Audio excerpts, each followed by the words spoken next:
Welcome back.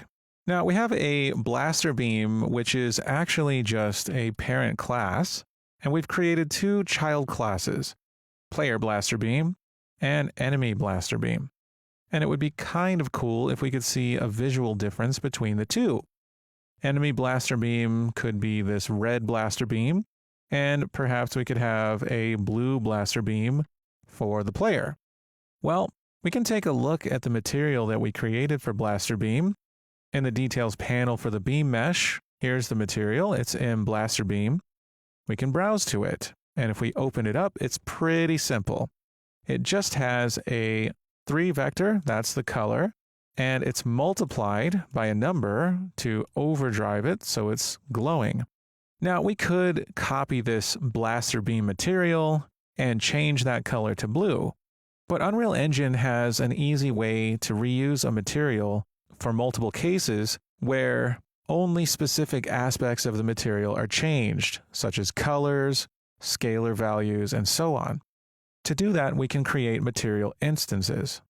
Material instancing is a way to use a parent material as a base to make a variety of child materials, each of which has its own variations of that base material using material parameters. Now, we can make material parameters in our base material quite easily. This color, for example, could be a material parameter. We can right-click on it and select Convert to Parameter. As soon as we do, it needs a name. So we're going to call this beam color. And we can put parameters in groups. For instance, we can take beam color, have it selected, and in the details panel, we have a group dropdown, and we can highlight none and create our own group. I'm going to call this beam properties. So now beam color exists in the beam properties group for this base material. Now I'd like this multiply value here, this 120, to also be a parameter. The higher this number, the more this material is going to glow.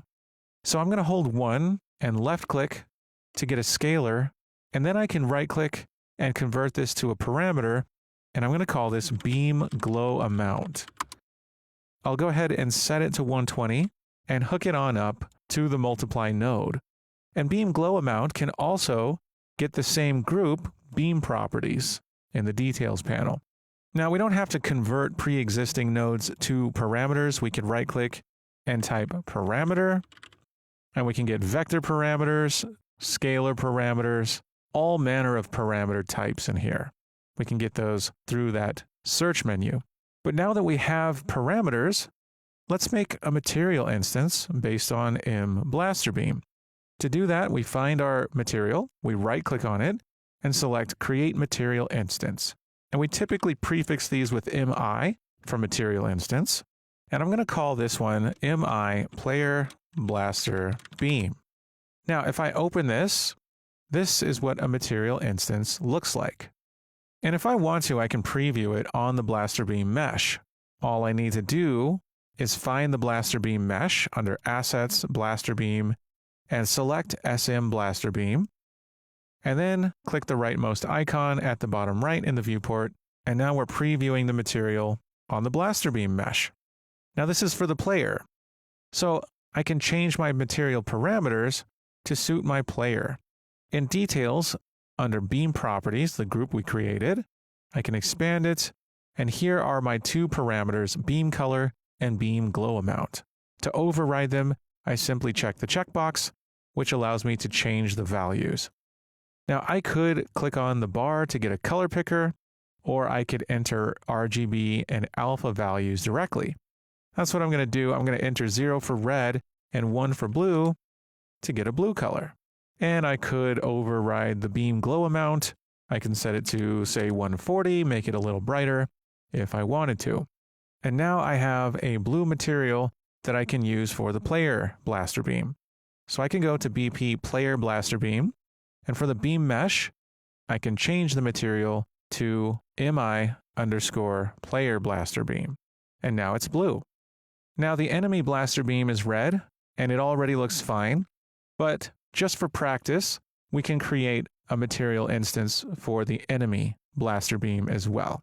So I'm going to browse to my blaster beam, right-click, create material instance, and call it MI enemy blaster beam.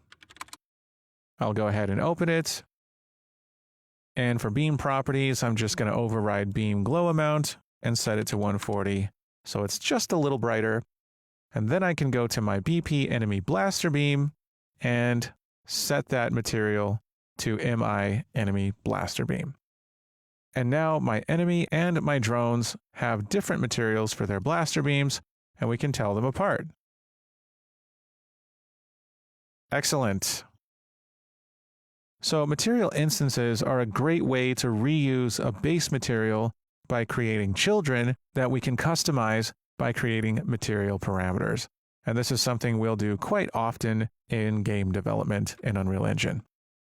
All right, I can go ahead and close my materials, close my blaster beams. I think I'm done with project settings for now, and I can save my project. Great job, and I'll see you in the next video.